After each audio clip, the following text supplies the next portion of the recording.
is now accused of being an online kingpin. One who built a fortune as the mastermind of the world's largest illegal online marketplace.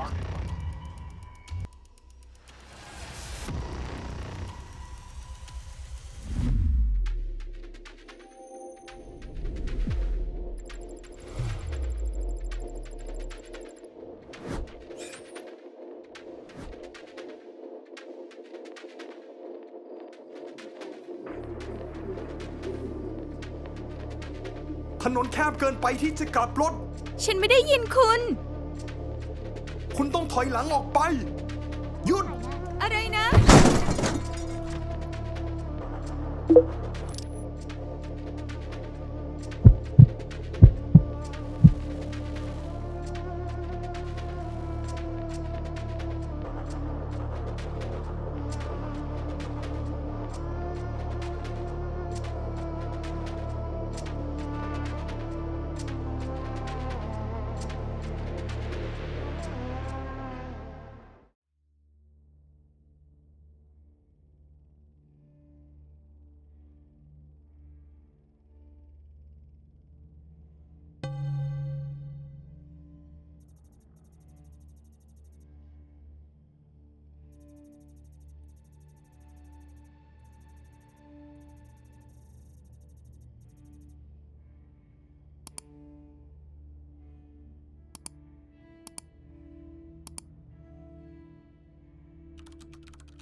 The ClearNet, the visible part of the internet that everyone uses daily. Think Google, YouTube, and Instagram. Easy to access, no special tools needed. The deep web, the part of the internet that's hidden from search engines, usually requiring a login of some sort. Think personal email, iCloud, Dropbox, and other services you have to log into. The Darknet and Tor network, the internet's hidden layer. Only accessible using special tools like the Tor browser, which provide total and complete anonymity when used correctly. A world of secrecy, privacy, and mystery can be found here. The Tor network was actually created by the US Navy back in the late 1990s to serve as a tool for secure and complete anonymous communication for field agents. However, the Tor protocol worked a little too well, and after being released to the public, the Tor network grew to become a haven for illicit activities, including the use of dark markets for anonymous trade of drugs, weapons, and other illegal goods.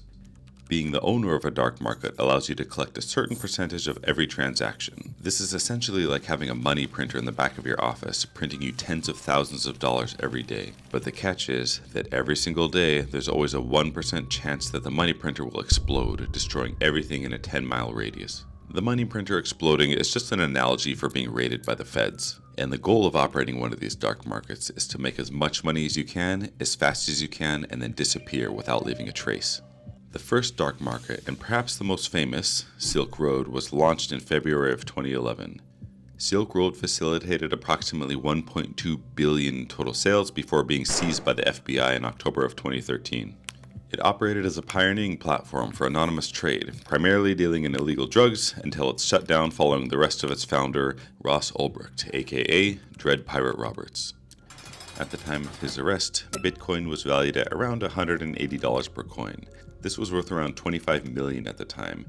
With present-day valuation, this is over $13 billion USD. And Ross Ulbricht, the founder of Silk Road, got life in prison. The downfall of Silk Road gave birth to a wave of other dark markets where users migrated to, such as Black Market Reloaded and Sheep Marketplace. Black Market Reloaded was eventually shut down in December of 2013 after its admin decided he had printed enough money.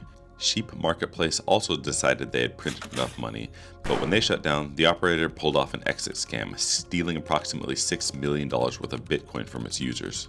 Many of the users from Black Market Reloaded and Sheep Marketplace ended up migrating to Silk Road 2.0, a reboot of the original Silk Road.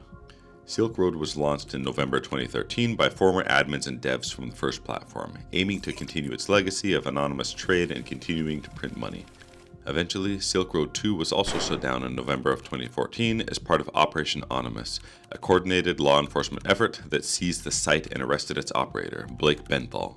The shutdown of Silk Road 2 caused another mass migration of users to other dark markets such as Agora and Evolution, as the Darknet community continued to seek alternatives for anonymous trade.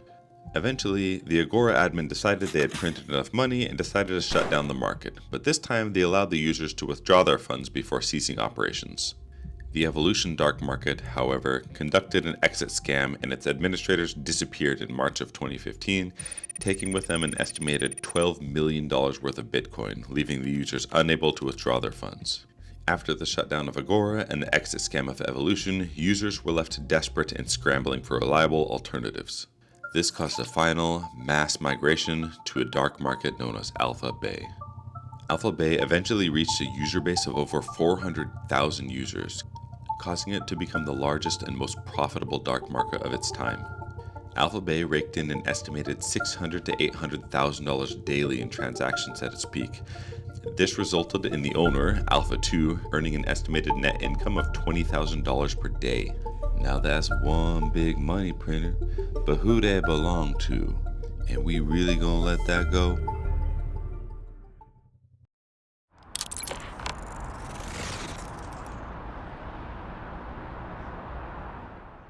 The operator of Alpha Bay, who we will call Alpha 02, needed to be extremely careful. Yeah, of course selling drugs is illegal, but think about what happens when you start pushing product on someone else's block. Now imagine pushing product on everyone else's block. You don't only have the feds to worry about, but rival criminals, traditional gangs and drug dealers, hackers, and even other dark market admins looking to take you down. Alpha 02 knew this. He had already watched the collapse of several other dark markets, and he was using heavy OPSEC or operational security to avoid being compromised. Alpha 02 was intelligent, managed risk, and never let his guard down. This frustrated the FBI and federal agencies all around the world. They really wanted to catch this guy. Finally, one day, out of desperation, an FBI agent actually decided to start buying product from Alpha Bay with the goal of discovering any possible information they could to help them track down and arrest Alpha 02. First, the FBI decided to order some weed from Alpha Bay, and it arrived, surprisingly, but there was nothing in the package but some sticky moon grass from a random address in California. After finishing up with the dank moon grass, they tried ordering heroin, fentanyl, cocaine, meth, weapons, stolen passports, counterfeit money, and more. They had collected a lot of random paraphernalia, but no clues yet as to who Alpha 02 was. Things weren't looking good for the FBI until one day, an undercover agent discovered one critical piece of information. While creating another new account on Alpha Bay, the agent received an email. He examined the email's header, and within the header, the agent discovered a reply-to email address, pimpalex91@hotmail.com. The FBI immediately went to Microsoft, the owner of Hotmail.com, and shook them down for information on the owner of this address. As it turns out, Pimp Alex91 was associated with a LinkedIn account owned by a man named Alexander Casas, who was also born in 1991. The FBI took this information and began an extensive investigation into Alexander. They began piecing together his online activities, tracking Bitcoin transactions tied to Alpha Bay, and even obtained personal data from services like Microsoft and LinkedIn. Eventually, the FBI was able to discover that Alexander Casas was living in Bangkok, Thailand, and the servers hosting Alpha Bay were in a data center in Montreal, Canada. The FBI's plan was to coordinate with Canada as well as the Thai authorities to conduct a simultaneous raid on both the data center as well as Alexander's villa in Thailand. The ultimate goal was to lure Alexander away from his laptop while logged into Alpha Bay and then make the arrest. This way, much like the incident with Dread Pirate Roberts and Silk Road, the feds would be able to seize the device in its unlocked state, giving them direct access to critical data, credentials, and administrative controls for Alpha Bay without needing to bypass encryption or security measures. If successful, the evidence gathered should be more than enough to convict Alexander. This is a good plan, but is it really possible to execute against someone so guarded?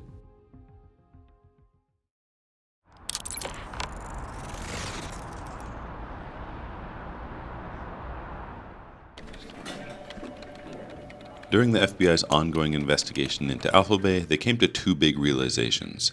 One, the same vendors operated on several different dark markets, and two, whenever a dark market shut down, there was a predictable mass migration of the user base to similar dark markets.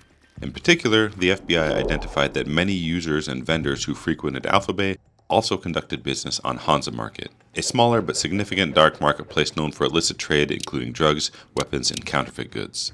As it turns out, the Dutch authorities were already investigating Hansa Market and were in position to seize control of its servers, which were hosted in the Netherlands.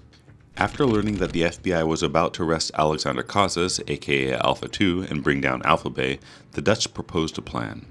If the Dutch were able to secretly take over Hansa Market and continue to operate it, posing as the dark market admins, before the FBI brought down Alphabay, the Alphabay user base would migrate to Hansa Market, and the Dutch would be able to build a much larger database of incriminating evidence relating to both buyers and sellers. The FBI agreed, and what we now know as Operation Bayonet was born. On June 20th, 2017, the Dutch police worked with German and Lithuanian authorities and raided the data center which was housing the Hansa servers. At the same time, the German police raided the homes of the Hansa Market admins. The raid was conducted extremely carefully and in such a way that both admins were successfully lured away from their unlocked computers which were logged into the Hansa Market admin panel.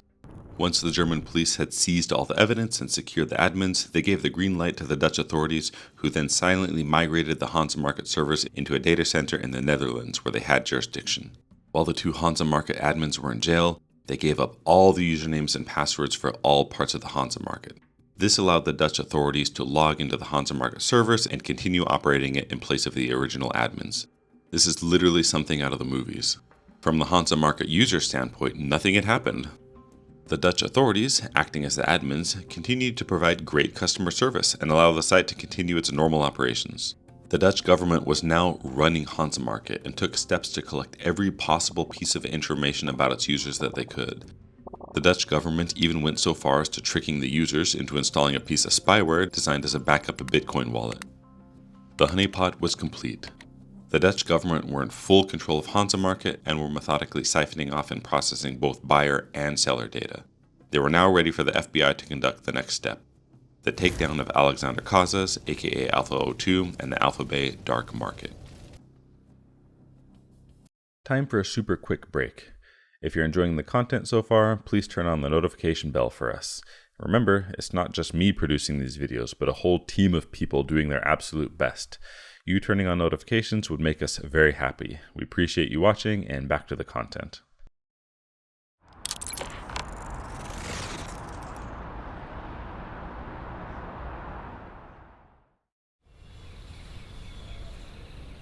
After discovering the owner of Alphabay, Alpha 02, aka Alexander Casas, was living in Thailand, the FBI devised a plan to have the Canadian police raid the Montreal data center where the Alphabay market was being hosted. Then at the same time, the FBI and the Thai Royal Police would raid Alexander's villa in Thailand in such a way that it would hopefully draw him away from his unlocked laptop, allowing them to seize it and gain access to Alphabay and other evidence.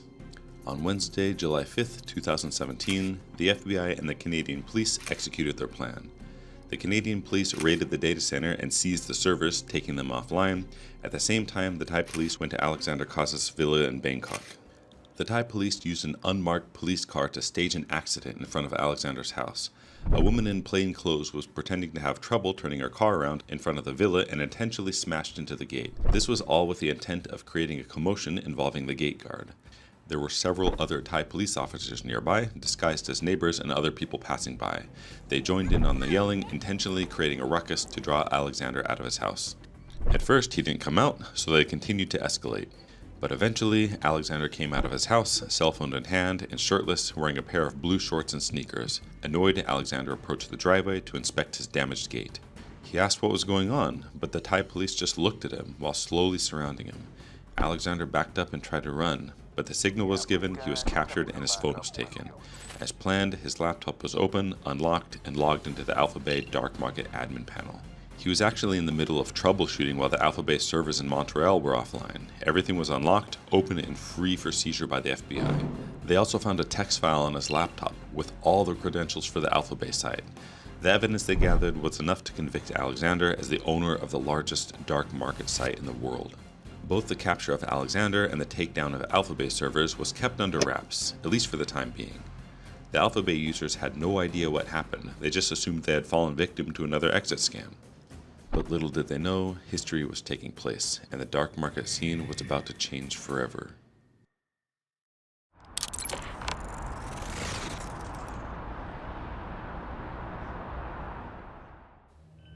Alexander was taken to a Thai jail cell where he was to await extradition back to the US. After digging through all of Alexander's data, the authorities discovered that Alexander had been living in Thailand for nearly a decade and had been married to a Thai woman with a baby on the way. The FBI discovered and seized all of Alexander's assets, which included 10 vehicles, several pieces of real estate and bank accounts across 3 different countries, and a decent chunk of cryptocurrency. Just between his bank accounts and crypto, the FBI seized nearly $9 million worth of assets. In addition to this, the FBI seized all the Bitcoin that was tied up on Alphabet. To put the scale in perspective, during the time of seizure, Alphabet had around 250,000 product listings, which was 20 times more than what Silk Road had when it was shut down. Alexander just looks like a normal dude. Nothing really stands out about him. He's just a normal, unassuming guy and not your typical image of what a Druglord or Darknet Kingpin might look like. He knew that things weren't looking good for him, and he knew that Dread Pirate Roberts, the operator of Silk Road, had gotten life in prison without parole, and that was for a much smaller operation, and he knew he was likely never going to get out. And on July 12, 2017, he was found unalived in his jail cell, and the Thai authorities reported that he had died, presumably by hanging himself with a towel. Some people wonder if Alexander Casas really took his own life, or if someone else was involved. Some people think he might have been pressured or silenced to keep him from revealing details about other Alphabet users. After the takedown of Alphabet, as predicted by the feds, there was a mass exodus of users to the Hansa market. But remember, the Dutch authorities had already seized control of the marketplace in a covert operation, and they were using it as a honeypot to gather information on users and sellers before shutting it down. For nearly a month, the Dutch authorities secretly operated Hansa Market under their control, monitoring transactions and harvesting data on thousands of users and vendors. This operation was a coordinated effort involving Europol, the Dutch police, and other international agencies. When Hansa was finally shut down, the authorities announced that they had collected an unprecedented amount of information, including IP addresses, shipping details, cryptocurrency transaction data, and communication logs. This resulted in a wave of arrests across multiple countries. Vendors who had been prominent on both Alphabet and Hansa Market were among the primary targets, as their activities were meticulously tracked during the operation by the feds.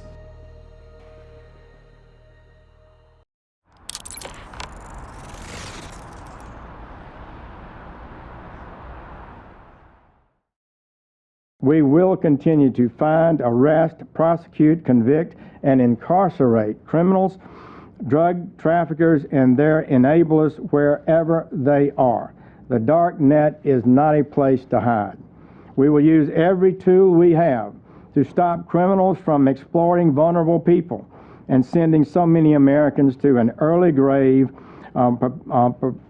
perpetuated by a perverted technology. I have a lot of problems with this. This guy literally has no idea what he's even saying, and the only reason he was able to catch Alex is because he made some basic OPSEC errors, and he's acting like his boys did some super Neo-Matrix hacker shit or something. Like, congratulations, you used your unlimited nation-state budget to catch some random dudes who happen to make a mistake. And I get that drugs are bad and people dying is bad, but the feds and government in general literally do not care about people dying, and they will say something about it when it just so happens to benefit them. I even asked ChatGPT, using purely logic and reasoning and historical facts, answer this question in one succinct sentence. Is the United States consistent when it comes to the war on drugs? That is, in terms of what the government says, does, and prioritizes? GPT says no, the United States war on drugs has been inconsistent, marked by contradictory policies, uneven enforcement, and shifting priorities that often reflect political and social pressures rather than a coherent strategy. And then I asked, why does the US maintain the war on drugs? I'm not looking for speculation. Use logic and the power of deduction, answer in one succinct sentence. And GPT said, the United States maintains the war on drugs because it serves as a tool to exert domestic control, justify law enforcement expansion, and influence international relations under the guise of combating illicit substances. I'm not saying we should trust GPT implicitly or the US government is always bad or anything like this, but if you look at the facts and you use logic, you can tell there's a lot of inconsistencies going on. And the press release where they were talking about shutting down Alphabet and Hansa Market was cringe at best. If you like this video, you're going to love the one about the cybersecurity company who basically brought down the entire world. Click here to watch it now.